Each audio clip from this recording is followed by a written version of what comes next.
Australia সিরিজে যখন আমরা এসছিলাম, এই সিরিজের মূল থিম একটাই ছিল, রোহিত শর্মা, বিরাট কোহলি।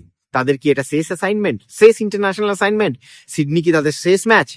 আজ সিডনি ওডিআই শেষ হয়ে গেল, আমরা 9 উইকেটে কনভিনসিংলি ওডিআইটা জিতে নিলাম। আর যদিও সিরিজটা হেরেছি আমরা, কিন্তু একটা জিনিস এটা কনফার্ম হয়ে গেল, no, this was not the last dance for Virat Kohli and Rohit Sharma.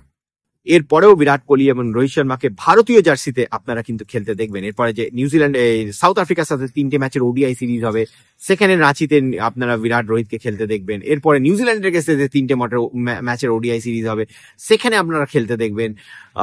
তারপরে অবভিয়াসলি আইপিএল এ তো থাকবেই তারা, এবং আইপিএল এর পরেও নেক্সট ইয়ার ইংল্যান্ডে যে 3 ম্যাচের ওডিআই সিরিজ হবে, সেখানেও হয়তো আপনারা বিরাট রোহিতকে খেলতে দেখবেন। সো এখনো পর্যন্ত তো এই সিরিজের অবভিয়াসলি সিরিজটা আমরা হেরে গেছি, সেটা তো অবভিয়াসলি ভেরি ডিসঅ্যাপয়েন্টিং। লেকিন কিন্তু সিরিজের পরে একটা জিনিস নিয়ে ক্ল্যারিটি পাওয়া গেল যে বিরাট রোহিত এই মুহূর্তে রিটায়ারমেন্ট নিচ্ছেন না। They are still looking at 2027 T20 50 over world cup in South Africa. আর সাউথ আফ্রিকান কন্ডিশনের জন্য আমার মনে হয় বিরাট কোহলি অ্যান্ড রোহিত শর্মার এক্সপিরিয়েন্স এই ভারতীয় দলের ক্ষেত্রে খুব বড় একটা ফ্যাক্টর হতে চলেছে। কিন্তু 2027 খেলতে হলে তাদেরকে কিন্তু কন্টিনিউ ক্রিকেটের মধ্যে থাকতে হবে। এই সিরিজে আমার মনে হয়েছে যে যদি হয়তো তাদের বিরাট রোহিত একটু ম্যাচ প্র্যাকটিস করে আসতো, তাহলে অনেক বেটার পারফর্ম করতে পারতেন।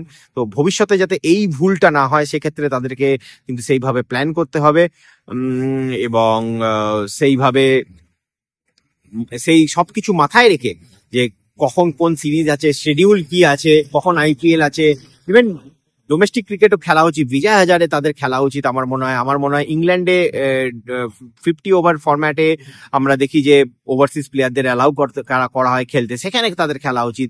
যত ক্রিকেট তারা খেলবে তারা তত ম্যাচ ফিট থাকবে, এবং রানস যখনই তারা করতে থাকবে না, সিলেক্টরদের ওপর, টিম ম্যানেজমেন্টের ওপর প্রেশার হবে। তাদেরকে সিলেকশন, তাদেরকে যখন রানস আসবে তাদের ব্যাট থেকে, you cannot drop them.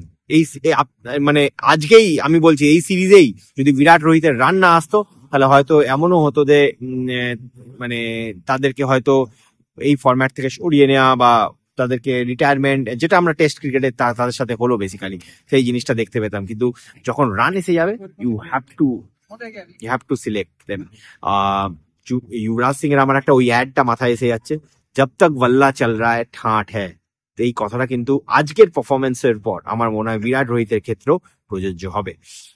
Race sports, of course আমরা এবার T20 সিরিজের দিকে মুভ করবো। T20 সিরিজ নিয়ে কথা বলবো। T20 ওয়ার্ল্ড কাপ সামনে, খুব ইম্পর্টেন্ট সিরিজ অস্ট্রেলিয়ার এগেন্স্ট, এই 5 ম্যাচের সিরিজ, পুরো সিরিজ আমরা কভার করব। তো সঙ্গে থাকুন, দেখতে থাকুন রেস স্পোর্টস এবং রেস স্পোর্টস ক্রিকেটের জন্য আমি সিডনি থেকে সন্দীপন ব্যানার্জি।